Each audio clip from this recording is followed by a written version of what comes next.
Big boss హౌస్లో 4వ వారం నామినేషన్స్ హిట్తో సోమవారం నాటి ఎపిసోడ్ నుంచి రాజుగా సాగింది.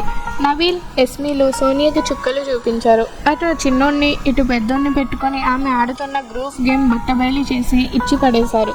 అయితే హౌస్లో ఒక ఆదిత్య ఓం తప్పితే మిగిలిన వాళ్ళంతా నోటికి పని చేసేవాళ్ళే. ఇంకపోతే ఈ వారం చీఫ్ అండ్ రేషన్ టాస్క్లో భాగంగా హౌస్కి మరో కొత్త చీఫ్ వచ్చింది.